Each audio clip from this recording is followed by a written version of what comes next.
Welcome to the Retail is Detail podcast. I'm your host, Jamie Hamer. This is where we go beyond the headlines and get into how great leaders, operators, and innovators in retail really think.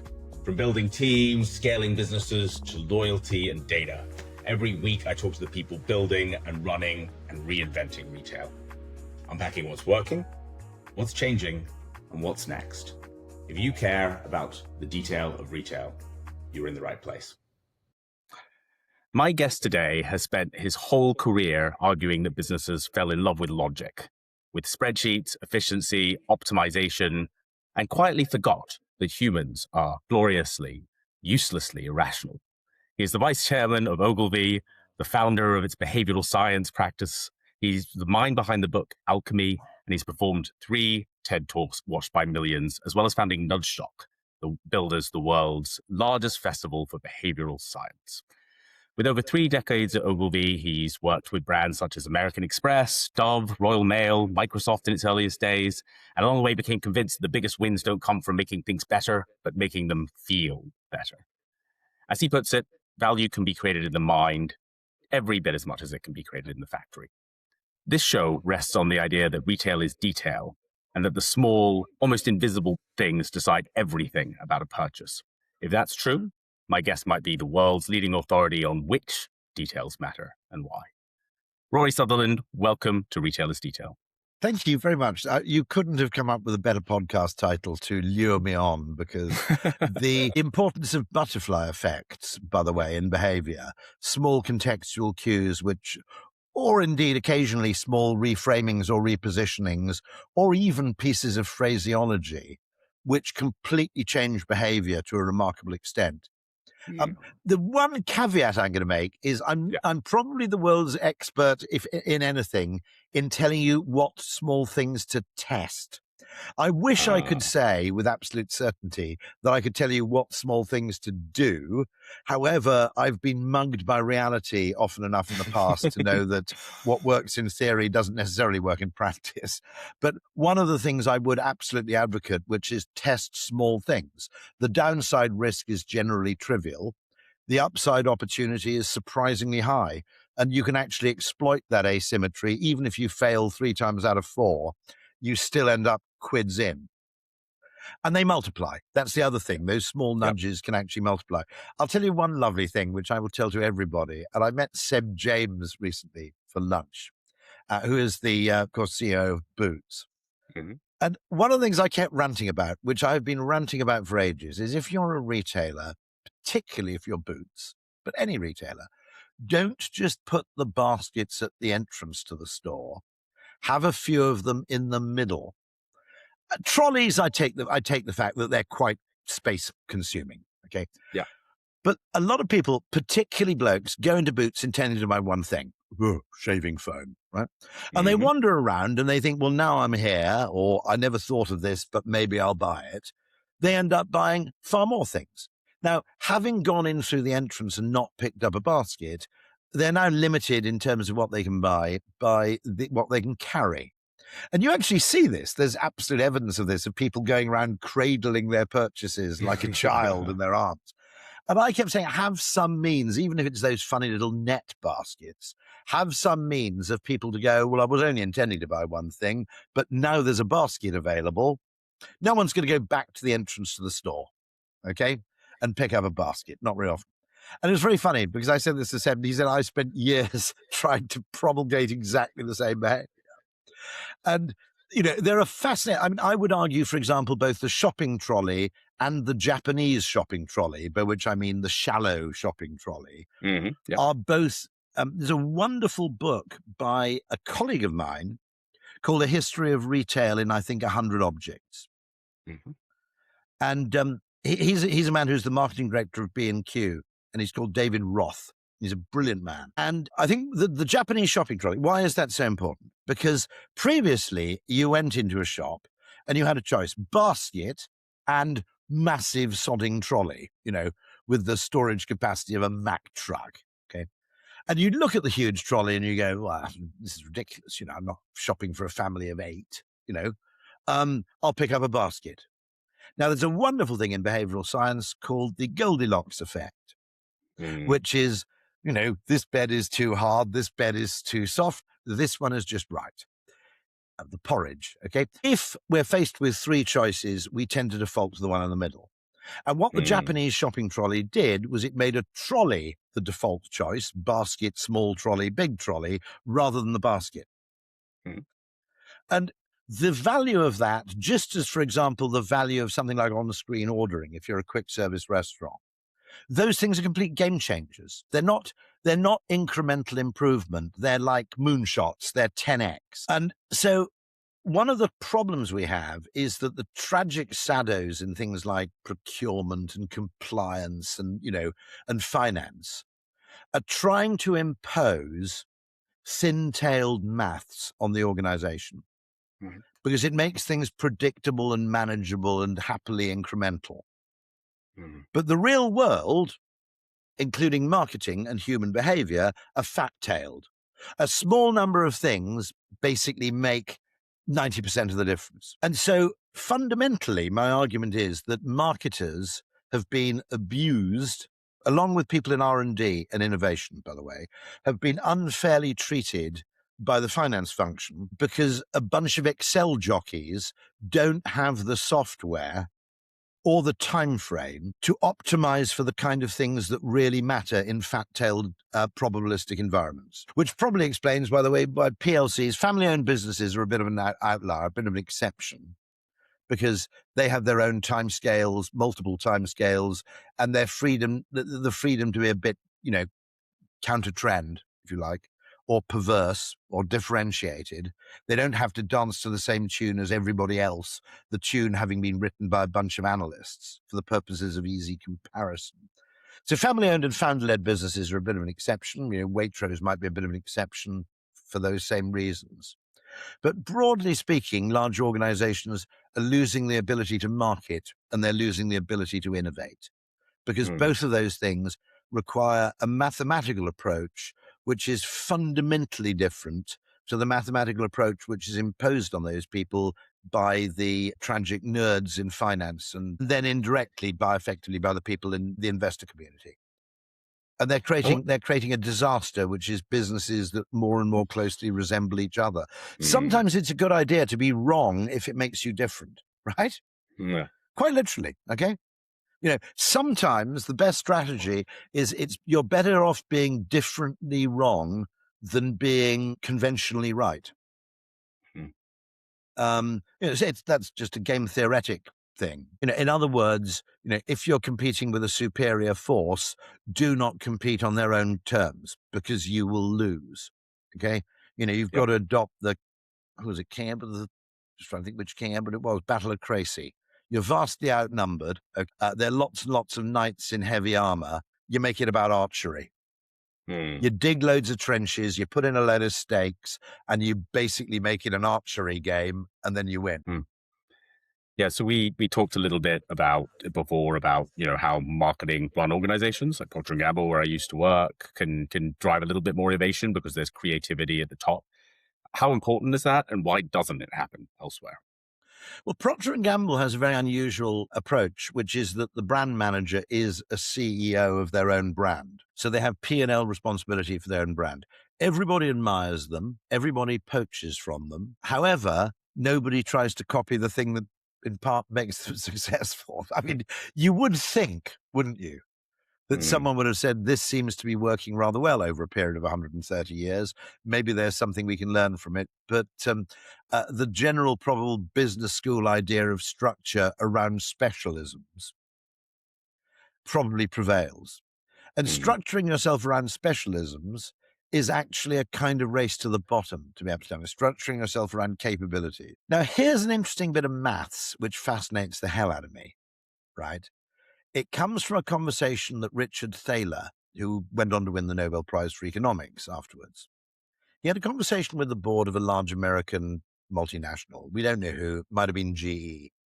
And he goes around the boardroom table and he says to the 8 heads of the 8 largest divisions, would you take a decision where you knew the outcome was a 50% chance of a 50% increase in profits and a I think it's a 30% chance of a 20% fall in profits.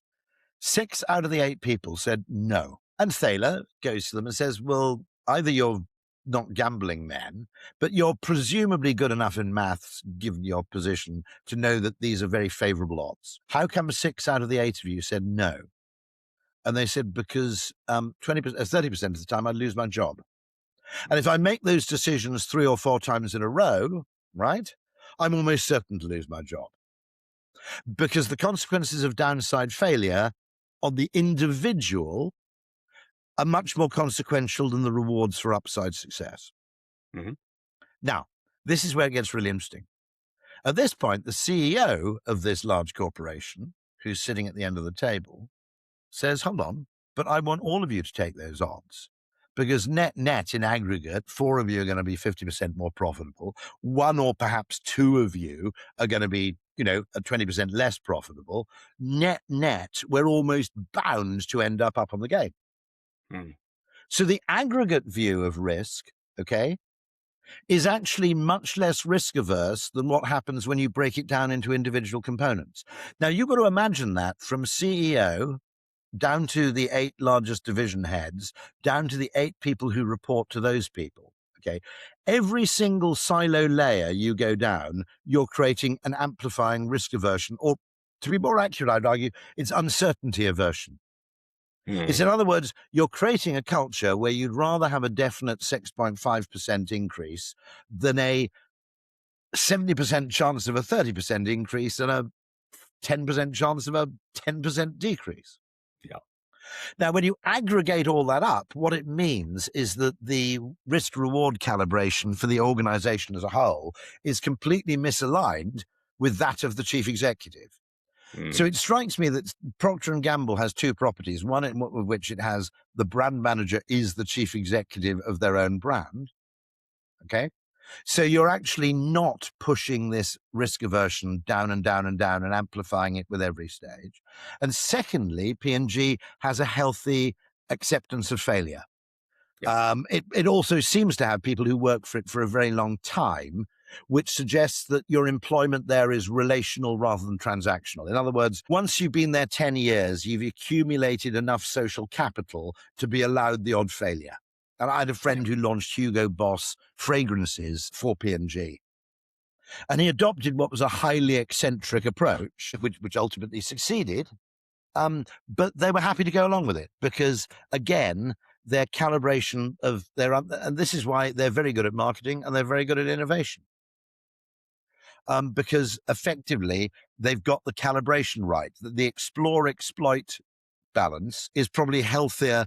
I'm sure it could be better, by the way. I talk a lot to my own personal guru and Svengali, Roger L. Martin, who I regard to be, he's Mr. Tablets of Stone as far as I'm concerned. And, he's worked with them to encourage, a greater culture of experimentation and innovation. I'm sure they could lean a bit more heavily onto that. You were asking the question about what do you do with Duracell? Do you need to become a car charging brand or a solar brand or something of that kind? Yeah, it's probably fair to say that. But nonetheless, what absolutely fascinates me about this, and David Ogilvy, bear in mind, this is going back to the 1960s. David Ogilvy said, if you want to work in marketing, spend your first 6 years at P&G. And why nobody else has had the cojones to copy this approach, despite its perfectly evident success, is just one of those mysteries. I think it's actually an obsession with control. When people become control freaks, they're never measured on the opportunity cost of that level of control. Now, I'll tell you, this is the difference between having a loose fitness function, which is over a 5-year career, do you add value to P&G, and a tight fitness function, which is this quarter, what did you do to improve EBITDA, right? Now, everywhere in decision-making, the fitness function has been over-tightened. So I was talking to a Conservative MP the other day, and when he'd been a minister, he had to get permission from the Treasury to spend. I don't think he was even spending the money. I think he was moving 60,000 from one budget to another budget. Bear in mind, okay, this is government. £60,000 is a effing rounding error. It's not even a rounding error. Okay, but he had to get Treasury permission, and he went to see Kenneth Clarke, who you'll remember, wonderful man, I think, used to be the Chancellor of the Exchequer back in the 90s. And he said, Ken, he said, what the hell's going on? I'm now in a position where I have to ask permission from the Treasury, just, to move £60,000 around. From someone, I am a government minister, but I can't just discretionarily move this money around. And Ken said, well, this is weird. He said, it never worked like this in my day. He said, what happened is you gave a minister a budget, you left it up to them to spend, and at the end of a year or so, if they seem to have spent the money net fairly well, you let them keep their job and maybe even gave them some more money. That was it. You didn't seek to control every line item component of everything that was done. You allowed people autonomy, discretion. You allowed people a degree of failure. You allowed people to use intuition. In other words, you didn't police every goddamn decision at this granular level from a finance standpoint, because the finance standpoint is always uncertainty aversion or cost reduction so there are only three modes left. If you have a business where you've effectively made granular all responsibility and everything has to be approved by the finance compliance and JAR functions. Yeah.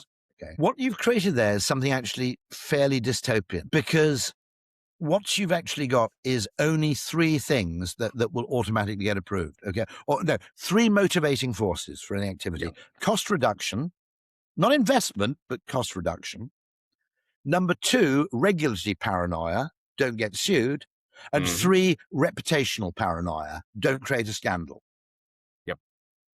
There are no other, in those organizations, there are really no other modes of activity going on. Now, okay, I'm a marketer. It upsets me that I think a lot of these companies can no longer build a brand because they just don't have the patience or indeed the appetite for risk to actually do so.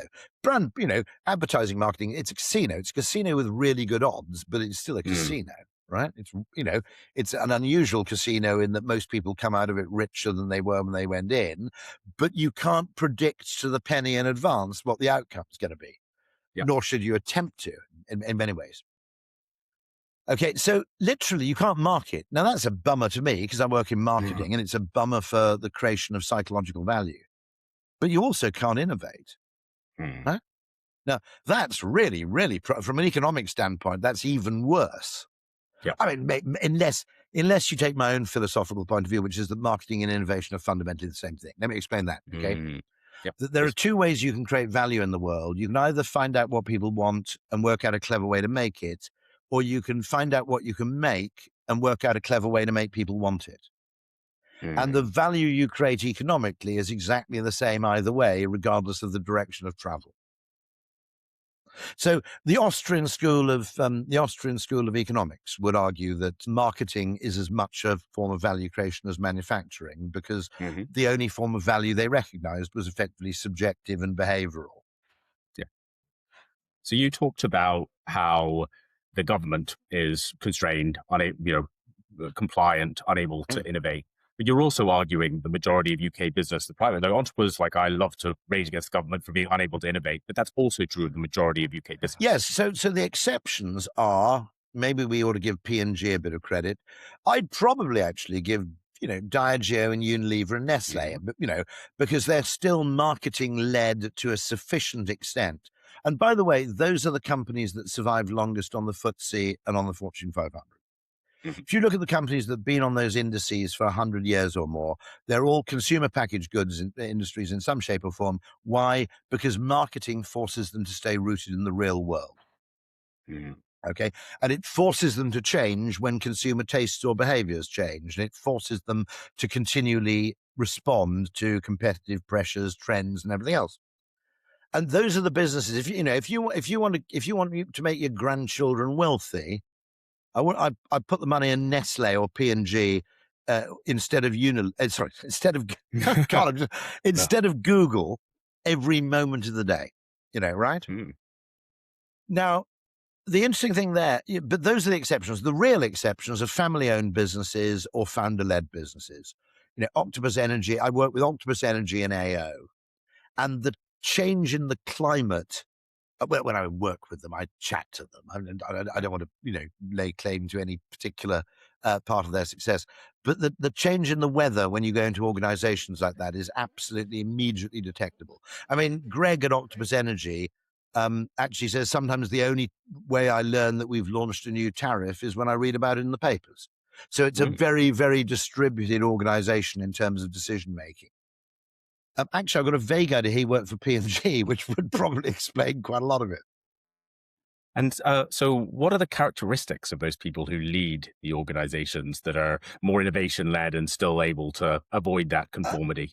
There's one of them. So I work with a company which I'd recommend anybody gets in touch with because you can't really lose.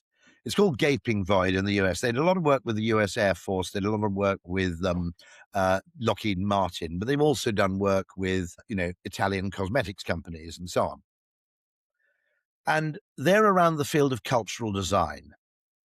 And generally, there is something about the founder, leader, or successful CEO which achieves success not through direct instruction, but through cultural influence. In other words, the culture determines everything that everybody does when they're not actually being specifically ordered to do it. And that is, by the way, the greater part of most human activity, after all, is discretionary. In any knowledge organization, it's not like a Ford production line where, you're told what to do and you're measured exactly, okay? And they generally, first of all, they probably have remarkably good communication power. Yeah. And Jason Corman at Gaping Void, who spoke to me about this, said, we always assume the fact there are a lot of great Henry Ford quotes, and there are a lot of great Elon quotes, and there are a lot of great, you don't have to like these people, by the way. There are a lot of great Edison quotes, and a lot of great Steve Jobs quotes, okay? We always assume that obviously because these people were successful business people, they get quoted more. What hasn't occurred to us is maybe the obverse, which is that because they were very, very quotable, they became successful business people. In other words, their power to come up with a good David Ogilvy, the founder of Ogilvy, was perhaps both the greatest cultural success story in the advertising industry, I would argue, but a large part of it was his power as a communicator, not in terms of the advertisements he produced, but in terms of the way in which he communicated to staff. And so one of the interesting things is that you fundamentally have that power to change the weather. Rather than steering the ship, you actually change the weather. And you're very quotable. Sorry. I was going to say, well, what of your mantras is your favorite? What do you want to be known there are for? various ones, which is, I'm suddenly realizing that a lot of the most important things you need to do. So what happens in business is people don't want to make a good decision. They want to make a defensible decision. They want to make a decision where they can explain their reasoning to such an extent that whatever happens, they won't get into shit for it. Yes. And so they over heavily lean on sequential logic or pre-existing data or market research, okay, in order to justify their course of action. Now, the problem with that is in real life, okay, sometimes you know first and do second, but half the time you do in order to know, right? Okay? And this approach only allows you to know and then do rather than, in other words, rather than do and then know. Because it's dependent on what data happens to exist already, not what we really need to know to solve this problem. And so what people do is they turn Knightian uncertainty, or radical uncertainty, as John Kay and Mervyn King call it. They create a model which turns a mess into a puzzle, basically. And then they solve the puzzle, and everybody goes, you've got a wonderful answer to that puzzle, and it's the single right answer, so you can't be faulted for it. Therefore, you have solved the real-world situation. But you haven't. You've solved an artificial small-world model problem, which to a greater or lesser extent may or may not be representative of the real world problem. And so what everybody's doing is they're trying to turn everything into a high school maths question with a single tick and a QED before they've actually done it. Now, my point is that real life isn't like school. One, okay, there's more than one right answer to any question. Two, sometimes the opposite of a good idea isn't wrong. It may be an even better idea. And three, it's not cheating to change the question. All of those three things, I think, are fundamental things you have to unlearn from school if you want to become a creative problem solver. Because what we're taught at school is there's a single right answer. The question contains all the data you need to arrive at that single right answer. Anything that isn't the single right answer is correspondingly wrong. And finally, the question is the question.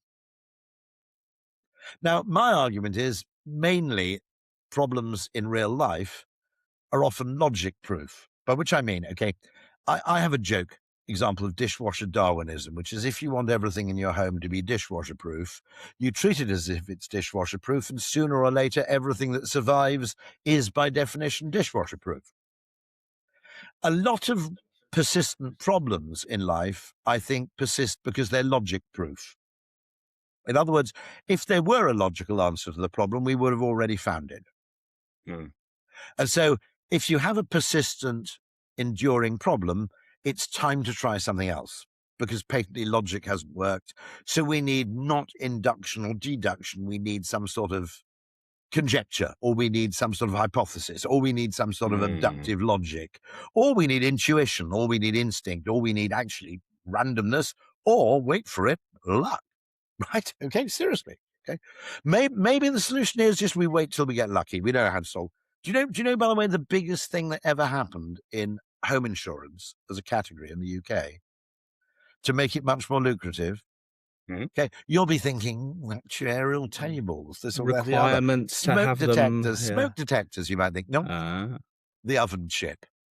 McCain were a major benefactor to the insurance industry because all through my childhood, people cooked chips every day and they cooked them in pans full of fat. And a chip pad fire was an insurer's nightmare because not only did you obviously have some unpleasant damage, practically the entire ground floor of the house had to be repainted and refurnished because it was entirely coated with a layer of burnt fat. So maybe the answer to your problem is going to come from somewhere completely left field, and what you need to do is notice it first. Maybe you just need to actually increase the odds that you get lucky by being curious. Maybe what you need to do is actually use instinct or intuition or many of the other mental tools that evolution has gifted us with, rather than this sequential logical approach. Because, and maybe what you need to do is change the question, which is, and my argument is everybody's talking about range anxiety as if in electric cars, as if it's a range problem, but it's an anxiety problem. It's not a range problem. If you've got 290 miles of range, that will cover 95% of people in the UK. It will cover 98% of their days because most of us in the UK is slightly different in the US. I'm more sympathetic in the US with people who go, no, I don't want an electric car because I'm frightened of being stranded in the middle of Idaho or something, right? Terrifying. In the UK, Belgium, Netherlands, not very big countries. And they're also very densely populated, so we won't have a shortage of chargers, right? Okay, you don't. Well, I can give you the maths on this because I did the maths. The UK has 8,500 gas stations to serve a population of 60 million. The US, with a population of 350 million, okay, that's 5 or 6 times higher, has 116,000 gas stations. And the reason is they need them to cover a geography. We only need them to serve a population. Okay? You've got to have a gas station between Taos, New Mexico and Farmington, New Mexico, because otherwise no one can actually make the journey, right, without running out of fuel. In the UK, you can not quite get from one end of the country to another without refueling, but we're not far off. In Ireland, Belgium, you almost certainly can.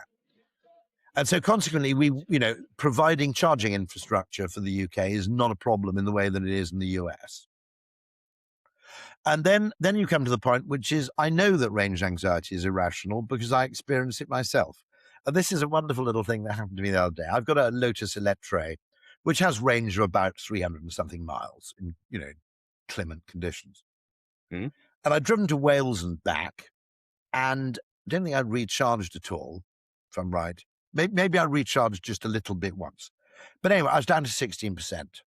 16% battery. I was going, ooh, 16%, it's gone yellow. It's gone amber, right? Because it's 16%. It's not green anymore, it's amber. Right? Okay, there's a panic. 16% battery in a 112 kilowatt hour battery is about 56 miles of range. Now, my wife's got an electric Mini, which has a 28 kilowatt hour battery, 27, I don't know what it is, okay? In my wife's car, range of 56 miles would be 56% battery. Okay, now we drive around with 56% battery in my wife's car all the time, okay, with 56 miles of range. 56 miles of range in my Lotus expressed as 16% was like, ooh, white knuckle, right? And they even made it go amber.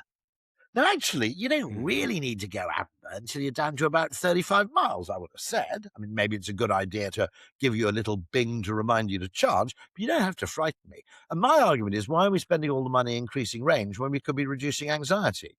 Range anxiety, 2 ways to solve it. Physics, increase range. Difficult to play with the laws of physics because we didn't get to write them, and they're generally set in stone. On the other hand, anxiety, reduce anxiety, that's not the laws of physics, that's the laws of psychology, and they're a hell of a lot more flexible than laws of physics. So producing a higher energy density battery is a much tougher job. I'm not saying it's not worthwhile, and I take my hat off to the people who are doing all that stuff, right? But in the short to medium term, it's a hell of a lot cheaper. Just as I said, it's a hell of a lot cheaper to make a train journey more enjoyable than it is to make the train faster. Yeah, the Eurostar. Yeah, so keen to explore. So you've mentioned in those examples, there's a lot of data around, the actual length of the journey, and then there's also innovation insights changing the question. Is it fair to say, just reading between the lines here, that businesses aren't talking to their customers enough? And when they are, they're not asking the right questions in order to be able to innovate. Be careful there, yes and no. Yeah. Okay. And one of the reasons is that you can talk to your customers too much because a large part of human behavior is effectively unconscious. So it's felt, it's not thought, and it's not spoken. So it doesn't necessarily make its way into research models. For example, there's abundant empirical evidence that quite often putting the price of something up increases the sales. You will almost never, unless you have someone who's got incredible sort of intuition or self-awareness, and is incredibly honest and is incredibly advanced in terms of their metacognition. The number of people who will actually say to you, I would have bought that thing, but it wasn't expensive enough, is minuscule. Okay, right? Because it makes you sound weird.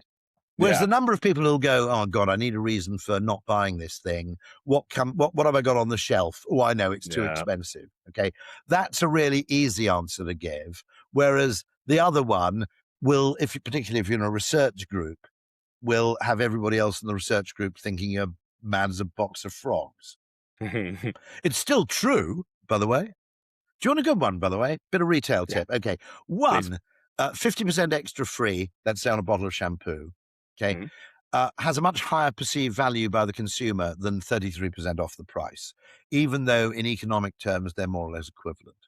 We did something with Dishoom, which was not 16% off Monday to Thursday if you pay before 6 p.m. It was you throw a dice and 1 in 6 of you gets the meal for free. Right? Awesome. Those things are economically the same. They are psychologically completely different. Now, in fairness, I think people would have the metacognition to say, actually, that's, get my shopping for free 1 time in 10 at Tesco is a sod sight more exciting than 10% off.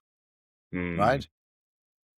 And by the way, they are actually sort of different. I mean, it's complicated to explain, but I mean, advanced mathematicians would say, no, actually, under multiplicative dynamics over certain constraints, they are actually different. But anyway, economically, in terms of the effect on the vendor, they're the same. Now, if you think about it, 50% extra free is much less margin eroding than 33% off. Maybe that's because the consumer, now this is Jeremy Bullmore, the great guru of J. Walter Thompson and then WPP, as he said, there is an enormous psychological difference between a bonus and a bribe. To an economist, to a finance person, they probably appear to be much the same thing. But to the mind of the recipient, as it were, no, they're not. It's rather like the point I make, by the way, about retail advertising, which is there are two kinds of retail advertising, right? There's Mad Men and there's the Sopranos. Mad Men advertising, proper age of advertising is, if you give us some money, we will make you more famous, right? That's advertising as we conventionally knew it. But there's also now, I think, a new form of particularly online retail advertising and search advertising, by the way, which is not, if you give us some money, we will make you more prominent, but unless you give us a lot of money, we will make you disappear. Now, at one level, they're the same thing. But for obvious evolutionary reasons, we distinguish between a service and a protection racket. And we distinguish between a bonus and a bribe. And we distinguish between what you might call discretionary generosity and conditional generosity. One of the most annoying things in email marketing is, here's £10 for you. And I go, oh, that's nice. And then you go and click on the thing and it says, if you spend £200, you get £10 off. Yeah, that's not actually £10, is it? If you've given me £10 as a little credit note on my account, okay, I'd probably spend some more money with you and I'd actually feel some sense of reciprocation. Gosh, you're really nice. I better go and spend some more money with you. Okay. On the other hand, the other one's transactional. If you come home to your wife and say, here are some flowers which you can have if you sleep with me, right? Okay. Generally, I don't think the flowers will achieve the intended long-term effect, right? It's not the same. Okay. That in many ways, humans have evolved essentially to pay attention to what we do. How should I describe it? This is the great problem with finance. Okay. Finance thinks that every form of value created by a business has to be matched to a transaction. Now, relational value, for example, is matched to transactions, but it only appears over a very, very long time frame, and therefore nobody ever bothers to measure it, and therefore it's very, very hard to justify. So you have this fundamental problem, okay? Marketers are trying to create a marriage with their customers. The CFO, meanwhile, thinks they're running an escort agency. They're only interested in aggregate transactions. They're not interested in relational value. They're not interested in trust. They're simply interested in transactions. Now, one of the things that terrifies me the most about economics is that if I look at my last 40 years at work and everything I did, probably the most valuable things I did, you couldn't charge for. Introducing someone to somebody else. Okay, recommending somebody to somebody else. The most important decisions I made in the workplace were undoubtedly recruitment, who I hired, but nobody gets bonused on that, right? Okay, the really important stuff. David Ogilvy was absolutely bang on the money on this.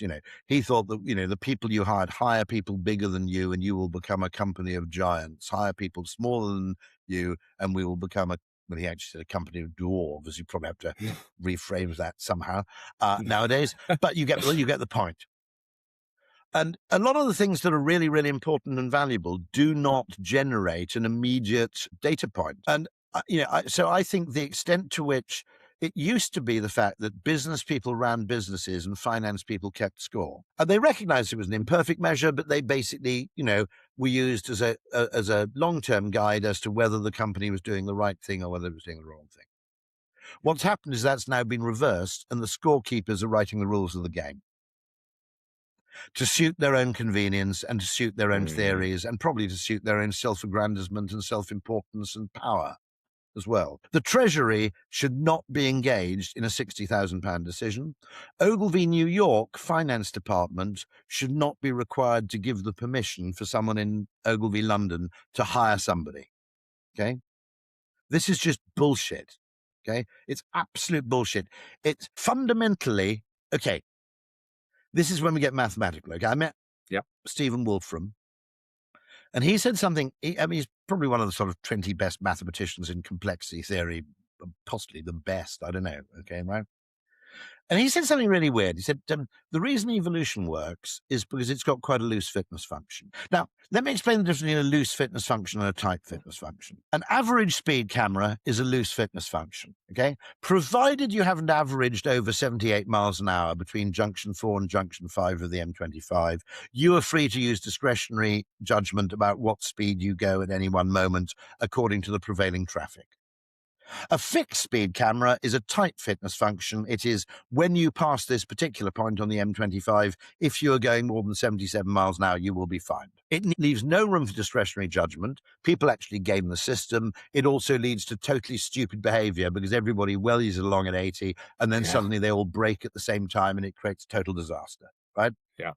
The loose fitness function is much more intelligent in terms of the behavior it generates than the tight fitness function. Now, what does he mean? What does he mean when he says evolution has a loose fitness function? Because we're always taught evolution is hyper-competitive, red in tooth and claw, etc. Now, okay, right, here's where it gets interesting, okay? Evolution's fitness function is this, okay? It doesn't have an accounting function, doesn't have HR or compliance, right? This is the rule. If you can find any ecological niche whatsoever in which you can stay alive long enough successfully to reproduce and produce fertile offspring, you get to stay in the game. If you fail to do that on any of those counts, you're out. That's it.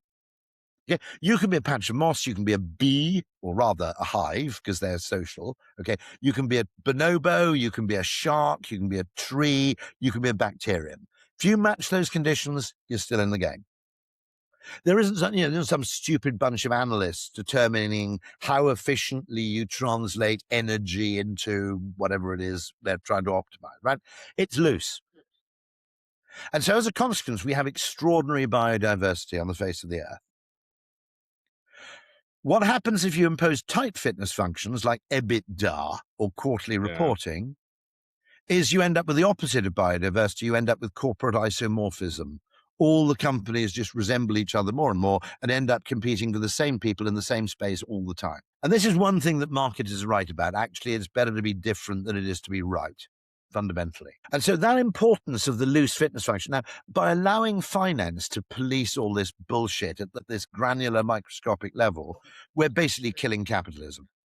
In the name of efficiency, we're basically destroying innovation, adaptability, and, wait for it, luck. You can't even get lucky by these rules, right? You don't have enough discretionary judgment even to exploit your good fortune. I'll tell you a story about this, which is a bit rude about my employer, but fuck him, right?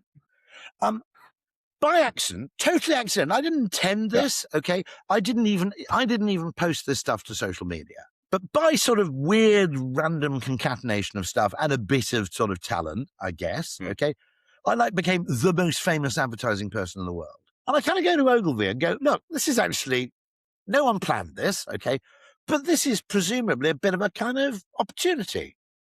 And they didn't know what to do because it didn't fit with their business model, which is employ a load of fucking account people and charge them out by the hour, right?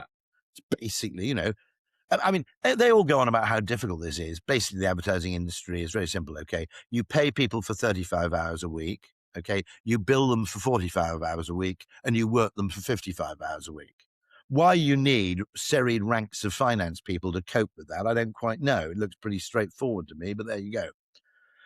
But actually, because they didn't know how to report it, the value, okay, they didn't know where to place it, they basically threw it away.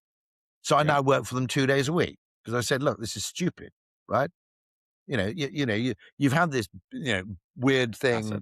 Now, 10, 15 years ago, they would have sat down and gone, okay, what we'll do is we'll create a new business around this, or we'll create Ogilvy TV, or we'll do, and I went to them. I said, look, there are loads of, we can own B2B TV. There is no B2B TV channel, right?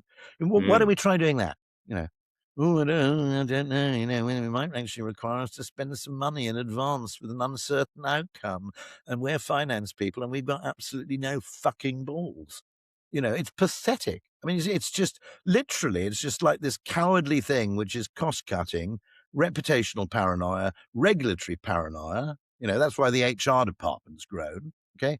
It started out being the employee's friend, and it's basically a massive blame and litigation avoidance exercise, really. That's another of the problems in society, by the way. It's not only the ever-encroaching power of finance and compliance and bullshit like this. It's the grotesque overexpansion of the legal. I mean, we've had a load of lawyers as politicians, and surprise, under their purview, what we've seen is a ludicrous encroachment of litigation and litigiousness on areas of areas of societal behavior where the law has no real place. Bullshit sort of, oh dear, a bad thing happened, right? How do I sue? Yes. What sort of time horizon should businesses and individuals be looking across? Multiple. Now, Jeff Bezos is a good point, which is he said, don't bother doing things that have a short-term payoff, because that's what all our competitors are doing anyway. Yeah. So Jeff adopts the game theorist perspective, which is and that would be true of a family-owned business and a founder-led business, and true of McCain and true of Lathwaite.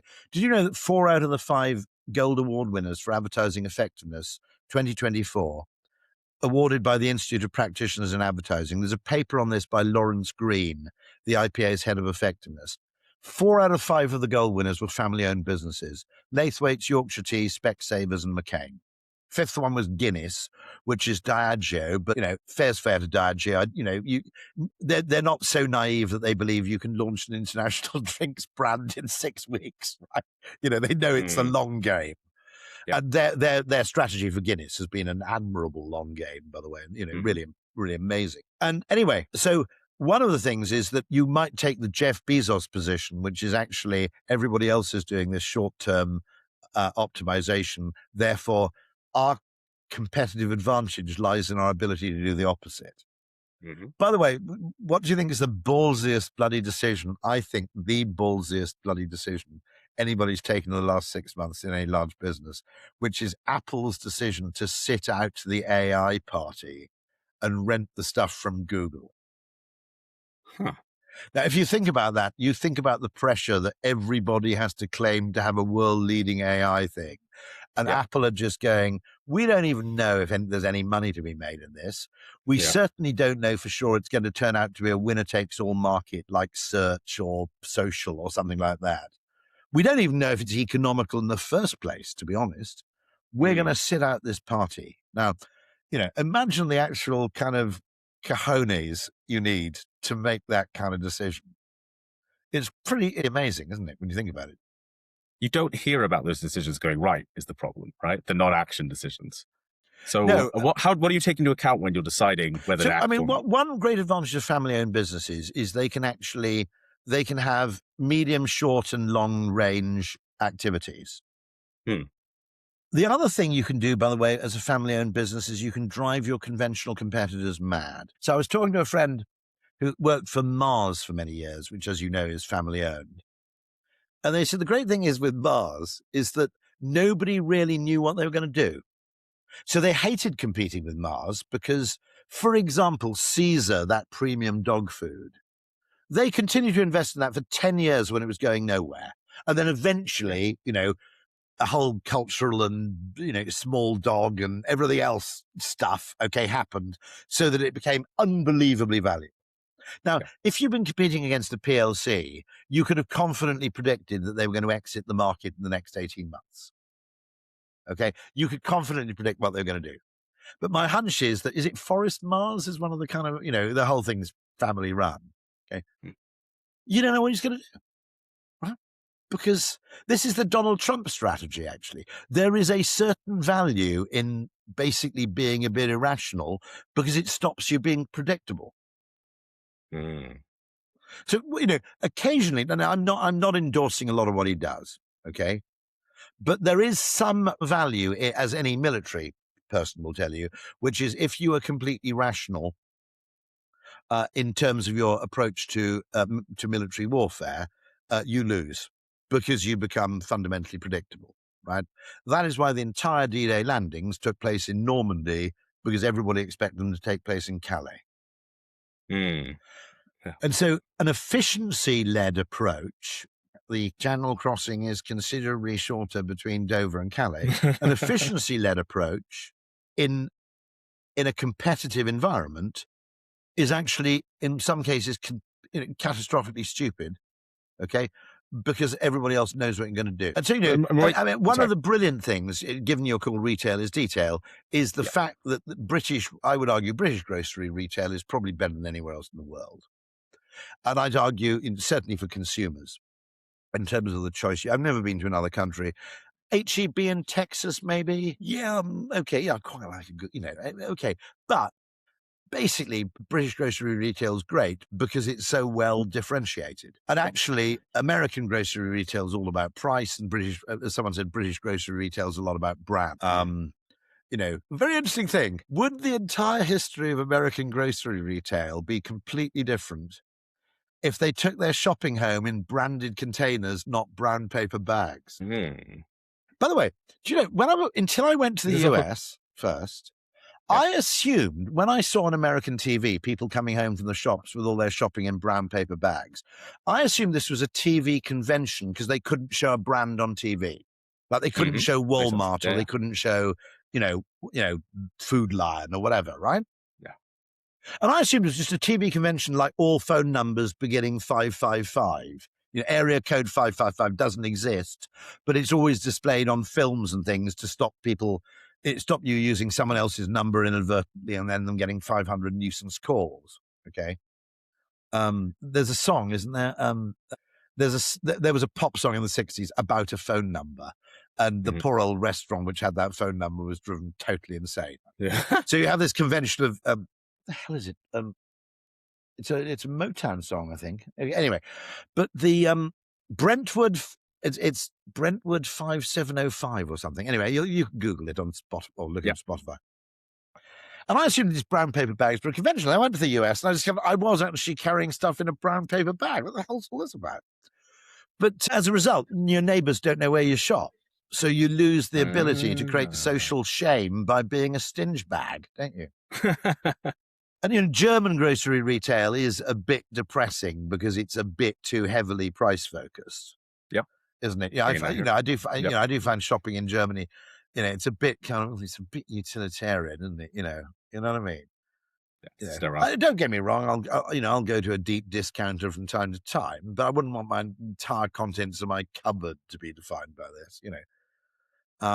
But no, this differentiation thing is so important because it contributes so much to aggregate economic value, and yet the forces of financial analysis are driving everybody in the opposite direction. Yeah. I have a question about mindset. So a lot of things you said, I have been programmed to look for the downside or the compliance or the risk, right? So, 50% more, that's an extra SKU, or a Japanese trolley, that sounds expensive, or, online advertising, you only have a tiny bit of space on SEO, you can't do anything with that. How do I get out of that mindset? How do I cancel that and get back to innovation? You need to understand that every organization is a blend, and it's called a trade-off, but it isn't a trade-off because the two are actually fundamentally part of a benign feedback loop. So it's wrong to call two activities a trade-off when they're part of a benign feedback loop. And B's practice this, it's called the explore-exploit trade-off. Don't call it a trade-off, it's actually the explore-exploit system. Okay, 80% of bees, roughly speaking, it varies, obey the waggle dance. They do what they're told. That is thin-tailed maths. That's basically, energy expended, okay, X calories, energy recovered in the form of nectar and pollen, okay, X plus Y calories. Therefore, we are efficiently collecting pollen from this source. Therefore, our double entry bookkeeping, this is something which finance can understand. What you then need to do is ring fence 20 to 30% of your budget for varying degrees of experimentation, all the way from incrementalism, which is what happens if I go 200 yards to the east, all the way to blue sky, which is what happens if I set off in completely the opposite direction. And so 30% of bees, it varies enormously, but let's just say 20 to 30%, okay, ignore the waggle dance and they piss off at random. Now, that would drive the finance people practically insane and the compliance people, because a lot of those journeys would look like a waste. But it's fundamentally a fat-tailed activity, a bit like pharmaceutical research, venture capital, the film industry, the publishing industry. Marketing is very largely fat-tailed. in that the biggest successes you have more than pay for the cost of failure in terms of getting there. And so what you have to understand is there's a part of marketing, and this is the part that finance people absolutely love, which is predictable, thin-tailed, deterministic. Okay, it's all ROI. But ROI is totally ill-suited, okay, to judging the value of a large part of marketing, unless, okay, here's a story, right? Philip Hyman, I asked his permission to tell this story. Wonderful guy at Ogilvy called Philip Hyman. And Ogilvy in Australia had the idea for Coke in conjunction with the people who work for Coke in Australia. I'm not denying the client totally equal or indeed higher billing on this one. Right? Mm-hmm. To put people's names on Coke cans, share a Coke with. Valuable, by the way, in all kinds of complex ways. You know, if you've got a friend called Barry and you see a Coke can called with Barry on, you probably buy Barry a Coke. Now, it might be that Barry doesn't actually drink much Coke at the moment, and you get him back into liking the taste of it. Okay, all manner of unbelievably impossible to measure at the microscopic level benign effects in terms of the general distribution and propagation of the Coke drinking habit. It now has run in over 10 to 12 years. It's run in over 100 markets. Sometimes I think it runs annually, sometimes biannually. I was in Norway recently and all the cans said share a Coke with Thor or, Sigrid or whatever. Yeah. Okay, all right. It's definitely, let's say, okay, it's made Coke in excess of $1 billion. Mm-hmm. How much money did Ogilvy? I don't know how much. Now, I don't know what happened to the people working for Coke in Australia. For all I know, they may be all sitting in yachts somewhere, but I don't think they are, right? How much money did Ogilvy in Australia make for that idea? And Philip went out and found out it's 350,000 Australian dollars. Now, okay, if you want ROI to be the measure, ROI has to include the extreme long-term upside that comes from your greatest successes. Because you can't do the ROI on a pharmaceutical laboratory if you say, we're not counting Viagra, and we're not counting penicillin. Ironically, penicillin never made any money because they never patented it. Okay. We're not including your blockbuster drugs in the ROI figures. We're going to hold you responsible for every penny of costs, but we'll only give you the credit for about 3% of the fat tail upside when you have a total breakthrough. Yeah. Now, that's not an equitable risk-reward approach. Now, contrast that with bullshit disciplines like procurement, right? Yeah. In procurement, you can lay claim to the credit for every single penny of cost that you reduce, but you're never held responsible for any opportunity costs you create. You're never held responsible for any lost opportunities. You're never held responsible for any, and management consulting firms likewise, right? They come in with a gain share agreement, which shouldn't be legal, by the way. A gain share agreement means they get to pocket a certain percentage of any identified savings. Totally perverse incentive.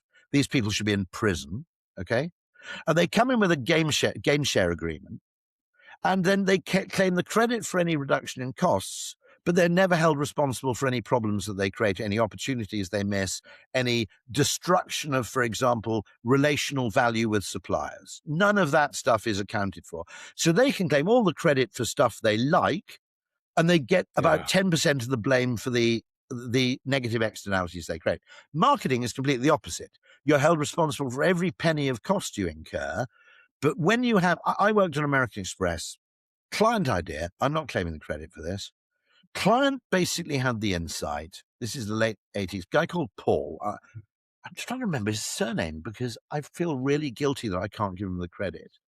And he wasn't a very senior client. I think he retired to Devon. So if you're listening, Paul, you're a bloody hero, right? You should be on a goddamn yacht somewhere, right? This guy? We'll find Paul. Because he spotted, and in fairness, my creative directors, I think Steve Harrison, knew what to do with the insight. It was mostly a client idea, but it was partly a agency execution. Okay, this was what he spotted. We were writing letters to people, trying to sell them the American Express card, with pages and pages of rational reasons about what the American Express card could do. And also you get this. And yes, it costs £85 a year, but don't forget you also get that. Okay. And what Paul spotted, I think it was Paul, hold on a second. Okay. The reason these people aren't applying for the American Express card may not be that they don't think they're getting £85 worth of value from this. Right? It's a bit like, okay, right, maybe, okay, the real reason is they're frightened they'll get turned down. Mm. And so he found a creative way that you could have a sign-only application form, which just required your signature. And the creative director, Steve Harrison, I think it was, wrote, the reason we have made this application form so short is quite simple. We want you as a card member. In fact, you are virtually as good as pre-approved for American Express Gold Card membership. So if you think about dating, okay, why don't blokes chat up everybody they fancy? Okay. On a pure numbers game, it makes sense, but fear of rejection is the reason. Okay. Yep. In the same way, people it's 1989, it's 1993. I can't remember what the year was. Actually, be more accurate, probably 1990. Yeah, 2, 3, 4. Everybody wants an American Express Gold Card. I mean, compared to something like a Rolex, it's a pretty affordable, thing. And bear in mind, you paid very visibly with a card back then in restaurants and everything else. Everybody wanted the goddamn thing, right? They just thought that they wouldn't be approved. And by spotting where the bottleneck was, that it wasn't rational reasons to pay £85, it was the emotional fear of being spurned, right?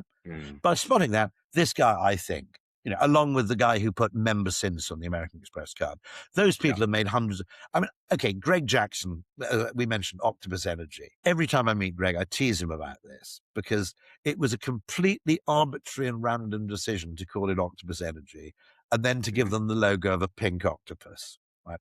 The original plan was to call Octopus Energy something like Green Energy Tech. Right. And then the company that invested, I'm not making this up, by the way, the company that invested in them, which is called, I think, anyway, because they also have a division called Kraken. They said, yeah, we will invest in you, but the condition is, okay, how wacko is this? You have to be named after some kind of sea creature. And it's just that, don't ask. It presumably because they've got an overarching brand as an investment entity or vehicle, and they just want it to basically to apply to all their other things. And I always say, look, if you'd gone with the original name, you hadn't got a pink octopus as a logo, you'd still have 30,000 customers. Yeah. Sorry, I hate to say this, okay, because it doesn't exactly make me look, advertising people never like to say this, but if there's one thing we've learned in 100 years of advertising, it's that animals work really, really well. Whether it's the AO bear or it's the Dulux dog or it's the Andrex puppy or it's the, or it's, it's the John Smith's dog, okay, Gecko for Geico, right? Totally gratuitous, totally, well, it's brilliant name recognition, right? Okay. Awesome. Yeah. Okay, we hate to admit this, don't we? Because we want to pretend that economics is true and the world is fucking bullshit, okay? There's random psychological, okay, I was talking about this yesterday. Billion-dollar ideas that just happen by accident. Bottomless brunch. Right. Who the hell came up with that? Right? You see it everywhere. Bottomless. And what that actually means is breakfast for alcoholics. Right. Why don't you get up quite early in the morning, meet a load of friends, and before it's even lunchtime, get completely shit-faced while eating some breakfast food? Now, if you put a sign up outside a cafe saying breakfast for alcoholics, you'll attract the wrong kind of clientele. Right? Somehow, bottomless brunch has made a behavior completely normalized and acceptable, which was considered beforehand completely weird, right? I mean, Jesus, what's the value of those two words in economic terms? It's almost unimaginable. And so, is there any way to do this other than trial and error? Okay, first of all, notice. Now, this is one of John Vincent, okay, founder and now relauncher of Leon, the fast food chain, interviewed him on stage at MadFest yesterday. And he made a point, which I think is one of the most important bits of entrepreneurial advice, is he said, you have an innovation department. Maybe the innovation happens locally. Maybe it's even just an observation. Somebody goes, this is weird. When we did this weird thing happened. So, okay. Then you have kind of measurement and management and all the other thing. What no organization has apart from Leon, apparently, is he has a scaling function, which is when we get lucky in one place, we make sure that happens everywhere else. And I think his insight there is one of the most... Now, funnily enough, I was able to say something. When he mentioned that, I said, it is very weird that you said this, because I have a friend who's an Australian economist, a guy called Nicholas Gruen, who made exactly the same observation about government. One of the worst inefficiencies in government is every now and then they get something right, okay? Now, two UK examples, your car road tax renewal online, right? Mm-hmm. Where it automatically checked whether you got the da-da-da-da-da, okay? That was good. Have you had your passport? Have you ever had to go and get an emergency passport replacement? Yes. Okay. Now, one of the things you probably noticed is actually this is weirdly not shit. Because it's government, so your expectations are pretty low. Yeah. And actually, I went along practically wondering whether I ought to be under sedation because, because my wife was with me and I think she thought, oh shit, this is one of these cases where Rory's going to completely lose it and have a complete meltdown. And I actually came out of the whole experience kind of going, la-di-da, this is actually okay. Now, it's a lot of money, okay, but it was actually great. Yeah. Now, one of the problems with government is that every now and then, just by the law of averages, government manages to do something which is actually not shit. Okay? There's probably somewhere in the UK which has cracked the pothole problem. Yeah. In fact, I've got friends who live in Devon, and apparently Devon Council gave a pothole repairing machine and a load of equipment to a bloke, and he gets a load of friends to go out at the weekend and repair potholes because it's quite fun. So literally, okay, so this Devon idea, I thought this guy was pissed, but apparently this is what happens in Devon, is literally, well, I mean, if you think about it, okay, there's a thing called Diggerland, right, in Kent. Okay, yeah. People JCB. pay to operate JCBs. Yeah. To be honest, I'd probably pay, if they laid on a bit of a Fortnum's hamper for lunchtime, I'd probably pay 150 quid to spend a day operating hydraulic machinery, because, Sure. Because, followed by bottomless brunch. Yeah, followed by... No, you leave that till later. You got to do not drive or operate heavy machinery. Don't forget it's a morning JCB. But there's a solution to this. Someone's probably found a solution to it, and it's in Devon. And there's no scaling function. Now, my friend Nicholas Gruen, who's described by Martin Wolf in the FT as the greatest economist you've never heard of, which I think is true. Australians, by the way, are better, and Kiwis are actually better than other people, right? I'm not trying to blow smoke up their arse, but they are actually better. And the reason is, a bit like Australian and New Zealand flora and fauna, they've sort of evolved in isolation, right? So they're more different. They're slightly, in other words, Australian economists are slightly free of the sort of East Coast, freshwater economists versus saltwater economists versus Friedmanite versus whatever. And they're just a bit like the cassowary or the kangaroo or, the koala bear. Or, of course, the drop bear, very dangerous thing. Be very careful you go to the drop bear. Okay. Do you know about this? Yeah. Have you heard of drop bears? Have you? Yeah, I'm Australian originally. Oh, I see. Yeah, it's totally wound up, isn't it? I mustn't give it away. It's so funny. It's absolutely brilliant. Okay. Or the drop bear, extremely dangerous, by the way. If you're in the forest, be really careful, guys. Australia just produces like these slightly wild card kind of things. And I think Australian thinkers are really interesting for the same reason, that they're, the isolation which drives Australians crazy is actually the most valuable facet of the place, if you ask me. You're not endlessly infected by the ideas of everybody else. But anyway, I didn't realize you're Australian. I don't know why I launched into this Antipodean love fest back there, but there we go. It's a refreshing take. My great uncle Dick Hamer was really is a Premier of Victoria, and he did a huge push on parks at a time no one wanted it, and now he is completely beloved for sorting out national parks. But that wouldn't have been possible here now, right? We just had a lot more. I can claim a similar ability to scale.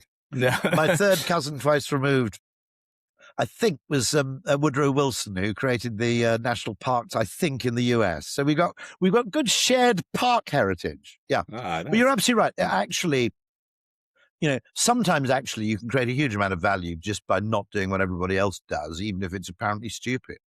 Yes. I'm genuinely, at the time he must have got a bit of grief for it, but now, of course, he's got immortality. Yeah, and So anyway, Nick Gruen, when you're next back home, you must dig him out he's in Melbourne. Are you from Sydney? No, Melbourne. Oh, excellent. You're the first person. I'm always convinced that Melbourne must be a lot nicer than Sydney because everybody you meet in London from Australia is from Sydney. And my theory is they're all incredibly rude about Melbourne. But I make the point that the one thing about Melbourne is it's clearly too nice to leave. So anyway, but anyway, next time you're in Melbourne, go and see Nick Gruen. He's fantastic, really wonderful guy. And anyway, he made exactly the same point about government. It doesn't have a kind of, you had something like the Office for Budgetary Responsibility, okay, in the UK, but that was a kind of naughty boy, textbook down the back of your trousers, sort of slightly punitive entity. What that should have been was a success scaling entity, which is whenever just through the law of, okay, penicillin was discovered by luck, right? We've got to include in any business strategy, this is the explore-exploit trade-off. Exploit is make the most of what you already know. Explore is totally different mathematically, and it lies completely outside the bounds of the mathematics with which a finance department is either familiar or comfortable, and conceivably outside their ability to actually understand the maths, okay? Because it's Excel, guys. These people aren't like Grothendieck or Einstein. They're Excel jockeys, right? They and the mathematics of discovery would include things like deliberately, which things we do instinctively. That's why we go to parties, right? You go to parties not because you know what the outcome is going to be. You simply know that if you never go to a party, you never get lucky. Yeah. And Nassim Taleb would call that's increasing your surface area exposure to positive upside optionality. Now, the maths of that kind of stuff, of power laws and fat tails and things, is beyond the capacity, I think, and beyond the comfort zone of your typical finance department.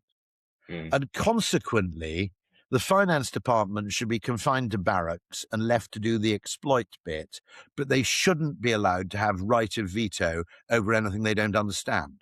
Absolutely. Roy, this all makes me want to watch B2B TV. Is that happening?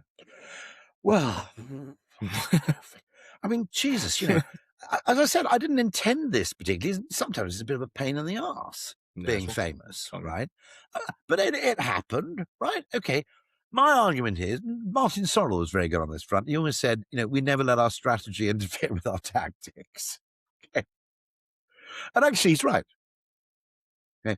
I think one thing that Sorrell sort of was quite good at, he understood that the creative agency business was inherently messy, and he basically applied fairly loose fitness functions while allowing people to make discretionary decisions. He didn't, well, at least in relation to Ogilvy. I don't know if that applied to everybody else. Might have been a living nightmare everywhere else.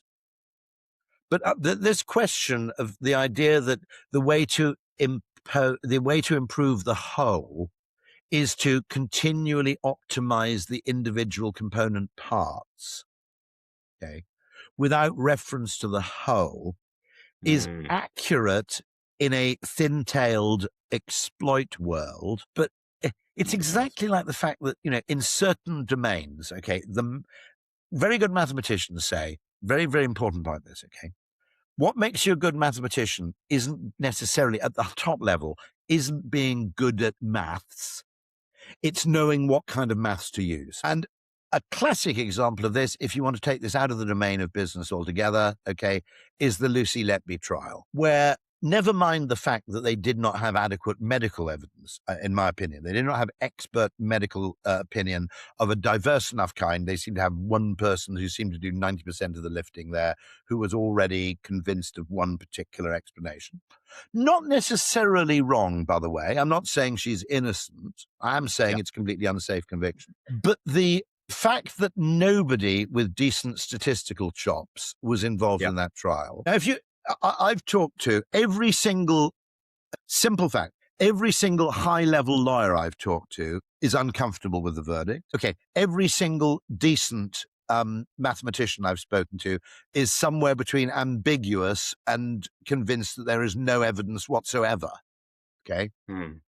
I certainly haven't met any decent mathematician who goes, no, she's definitely guilty. And this is because if you're actually good at statistics, you're actually quite, how would I describe it? Really good statisticians are actually quite modest, or at least they're quite circumspect about their reliance on statistical models, because they're conscious of the fact that they exclude lots of things which may be more important than the things they include.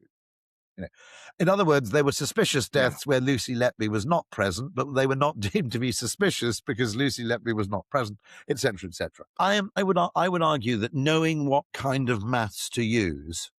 Great book, by the way, David Bessis. It's quite weird. He's a French mathematician, so it's going to be weird.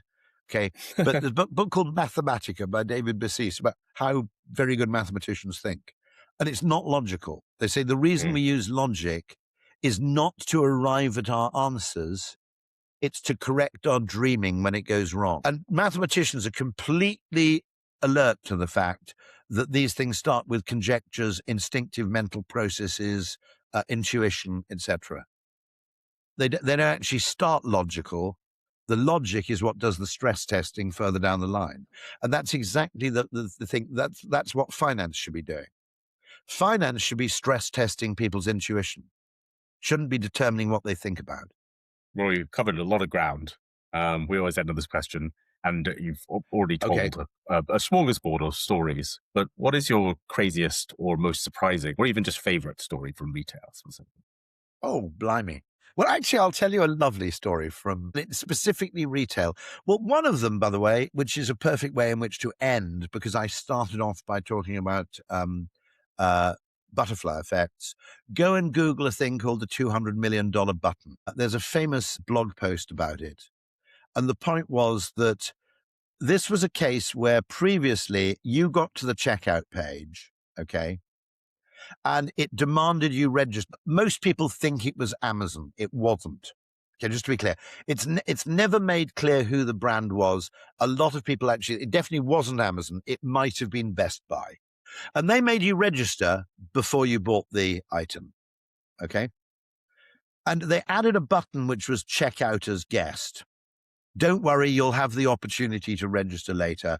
It increased their sales by 200 million. Now, what is interesting is that of the people who checked out as guest, don't quote me on the figure, like 87% went on to register.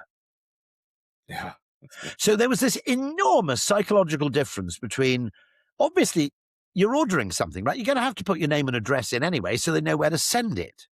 But that task of inputting your name and address when it was attached to registration before you'd actually successfully bought the thing was psychologically maddening.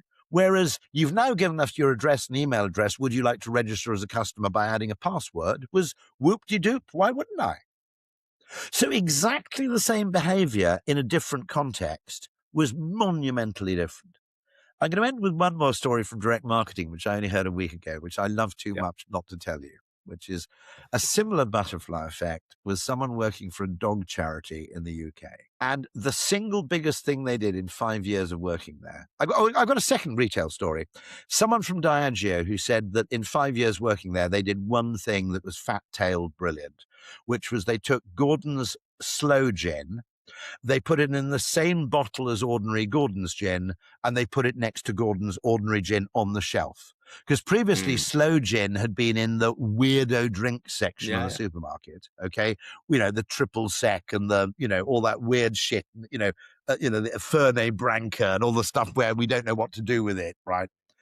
And then the great thing is, Sloe gin is only 20% alcohol, not 40%.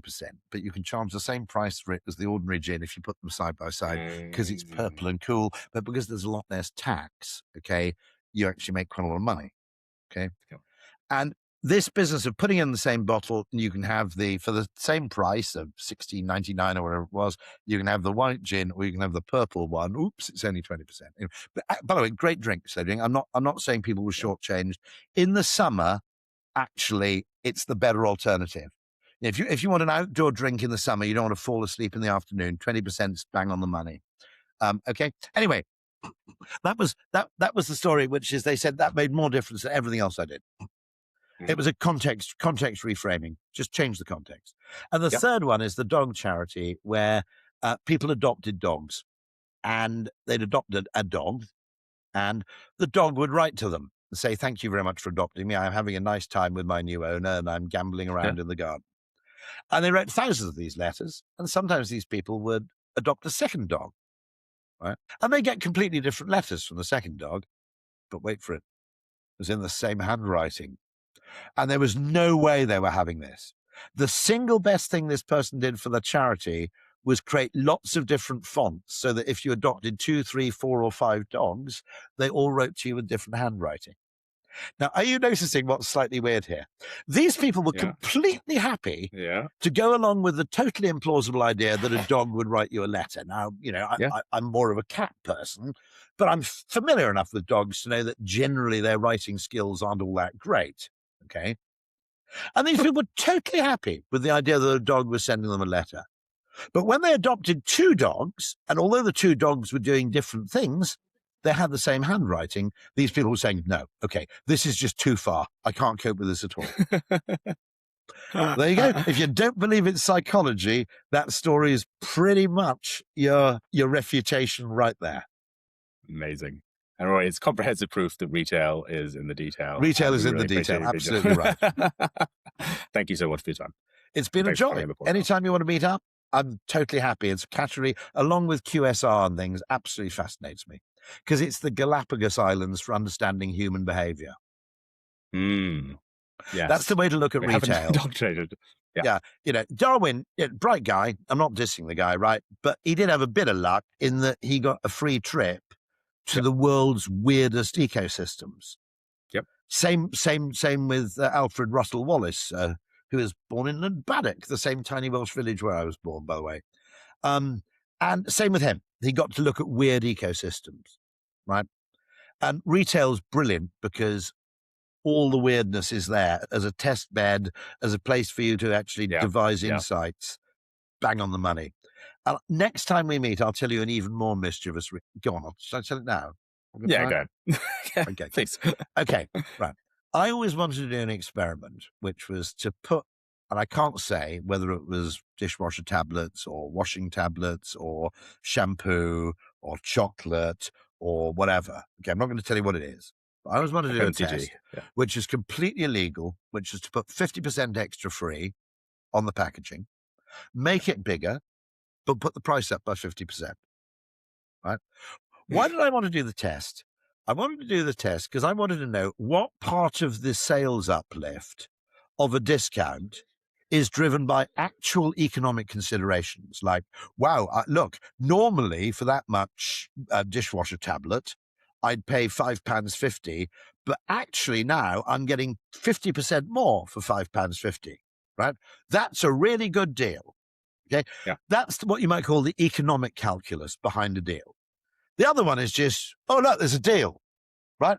Now, in Marks and Spencer Simply Food, I do trust them, but when I get 3 things for £8, I never actually check that the price of the 3 things adds up to more than £8, right? I just go, I better buy 3 of these because otherwise I'm missing out on a deal.